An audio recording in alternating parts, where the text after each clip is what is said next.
Janusz Zakręcki, President of the Management Board and CEO of Polskie Zakłady Lotnicze Mielec on Thursday, April 15, 2021 confirmed the possible delivery of the remaining 10 units of Sikorsky S-70i Blackhawk combat utility helicopter. Janusz Zakręcki said in a statement released in a Polish military magazine Milmag, and I quote, "The year 2021 is the delivery of another 10 helicopters for the Philippines. The pandemic continues to complicate our production.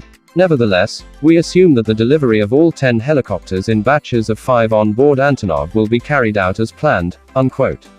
PZL Mielec will deliver the remaining 10 Sikorsky S-70i Blackhawk combat utility helicopters for the Philippine Air Force in 2 batches, in which, each 5 units will be transported using Antonov AN-124 Ruslan cargo aircraft.